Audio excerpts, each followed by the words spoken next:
রান্না বলতে এই জায়গাটা রান্না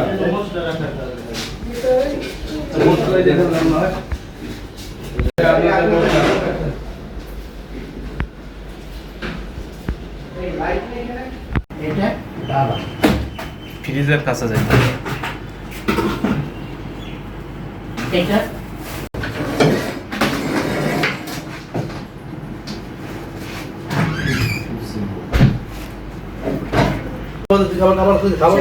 ওইটা একদম কমপ্লিট না তোমাদের তো রেগুলার বারোটা খোলা থাকে ওই খাবারটা তৈরি কখন হয় ওইটাই যে বললাম যে অর্ডার দিলে অর্ডার ছাড়াও ওটা তো আমি সেটা বলছি না আমি বলছি তোমাদের তো একটা নিয়মিত ব্যবসা 12টা পর্যন্ত খোলা থাকবেই থাকবে 12টা বেশিও থাকে, হ্যাঁ, কিন্তু বেশিও আসলে থাকে। এর আগে ওই শেষ লাস্টের রান্নাটা কোন সময় রাত্রে 8টা হয় অনেক সময় রাত্রে 9টা করো রান্না? হ্যাঁ রাত্রে রান্না হয় মানে বললাম না, এই যে প্রসেসিং যেটা এই নাম্বার আছে কোনো আমার সাথে কোনো যোগাযোগ করা নাই ঠিক আছে আচ্ছা। আর আমি ওদিনকে আমি মুরগি বেশি স্যার 160 পিস মুরগি বেশি দোকান প্রতিদিন 160 পিস 70 পিস ওরকম মুরগি যায় কিন্তু কোনো কমপ্লিট হয় নাই ওই 4 প্যাকেটে মনে করে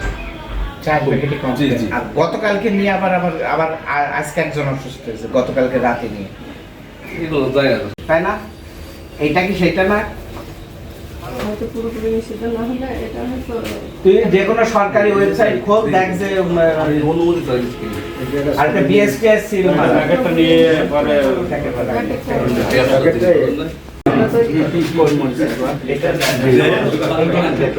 সেটা তো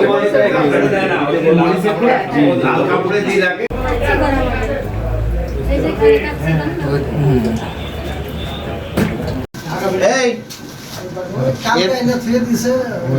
এর মধ্যে সাবজিটা রে মাংসের কাঁচা মাংসের সাথে কারে মেডিসিন ঢুকে দেখি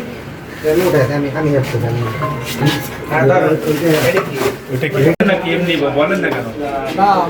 এই পাশে লাইট দেন এই পাশে লাইট আছে গোডাউনে ঢুকবো আমি কিছু নেই মানে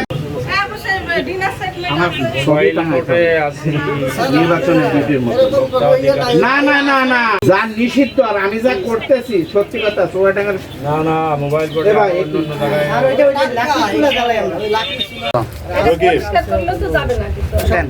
পানির মধ্যে দিলে ভাই যাবে না নিরাপদ খাদ্য সব আর পরিষ্কার পরিচ্ছন্নতাও তো ওই আছে ওই যে রসুন এই যে পড়ে এটা কি অবস্থা আপনার বাসা কোথায় এগুলি কই ওই মালিক কই ওই ট্রেড লাইন দিকে এটা এইটা আবার সুজাতে সিল মারা কি করে দিতেন না স্যার আমরা তো আমরা না জানেন না মানে ওই যে সে বলে দিয়েছে বলে যে এটা দিয়ে অনুমতিটা আসছে হ্যাঁ এই সেন্টাই সেই সেন্ট বুঝতে পেরেছেন এবার কিন্তু ওদের বুক দিয়ে বের করে পারলাম না বলেন না টেলিফোন করে অরিজিনাল লোক দাও রিং তো খাও একদম মারো ভাই দেখো সেন্টার দেখো এই যে জনপ্রতিনিধি আসছে মানুষ খেয়ে মরবে সে কাজ করে না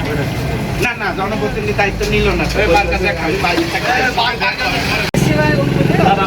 না না কিচ্ছু নাই হ্যাঁ ওই যে আগে